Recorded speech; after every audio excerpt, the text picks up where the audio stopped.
Marino Zozzato funge da vicepresidente della Regione del Veneto e lui si è scelto il tema la cultura come volano per l'internazionalizzazione del sistema socio-economico. Un tema molto importante, sono curioso di capire se riusciamo a trattare questo tema in 3 minuti. Ci provo, intanto porto i ringraziamenti, saluto della Regione Veneto, saluto tutti voi. Ovviamente ho visto ieri il sindaco Borsoni, i saluti anche del sindaco Borsoni che sarà, credo, della nostra punta. In una squadra di calcio ci sono i difensori, i centravanti, i registi, ci vuole la punta, credo che la parola Venezia in qualche modo rappresenti la punta di questa squadra con la quale competiamo.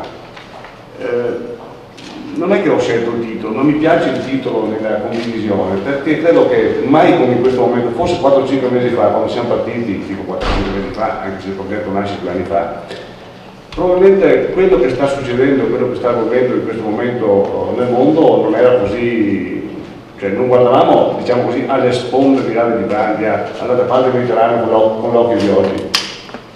Forse qualcuno di noi potrà immaginare, aspetta a me, fra qualche anno, che la geografia geopolitica del mondo cambi. Forse l'Europa, che ha perso lo spazio in questi anni, tornerà ad essere protagonista. Forse quello che era la serenissima allora i nostri territori qualche centinaio di anni fa torneranno a essere protagonisti in Europa molto più di prima. Siamo di fatto un crocevia. Fino a ieri un crocevia disegnato in Europa per quanto riguardava la mobilità, gli scambi di merci e quant'altro, oggi torniamo a essere un crocevia di natura anche culturale. Credo che tutto il nostro mondo, al di là dell'aspetto cultura, stia pensando in questi giorni che attraverso la bocca del canale di Suez cambierà il ruolo del nord-est rispetto all'Europa. Parliamo di porti, interporti, parliamo di mobilità. Niente di tutto questo non può inserirsi in un progetto culturale. E la cultura da sempre è stato quell'elemento che ha in qualche modo fatto da cappello tutto questo. Allora io credo che la dimensione internazionale del progetto non può che essere tra gli elementi che andremo a costruire.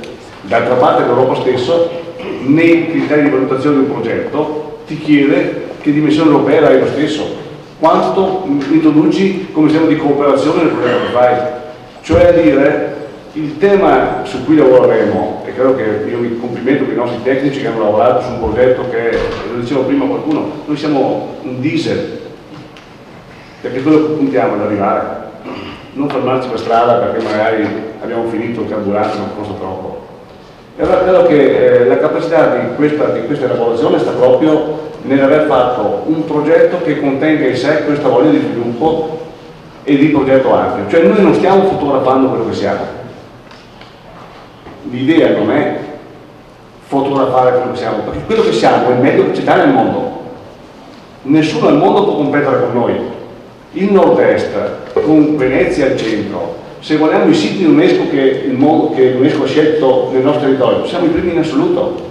E ha scelto solo quelli che sono tanti, perché non poteva scegliere di tutti, perché eravamo troppo. Le ville venete, le ville friulane, i nostri territori, i nostri laghi, i nostri fiumi, tutto quello che abbiamo. Cito quelli, non ho citato quello che c'è da, le Dolomiti, ho saltato i siti che sono quelli che sono già citati, ma quanto ci serve da censire di straordinario? Fra l'altro tutte realtà che ci vedono assieme, e le Dolomiti lo sono in particolare, cioè siti che vedono il progetto capillare della cultura di fatto a casa propria in questo nord-est.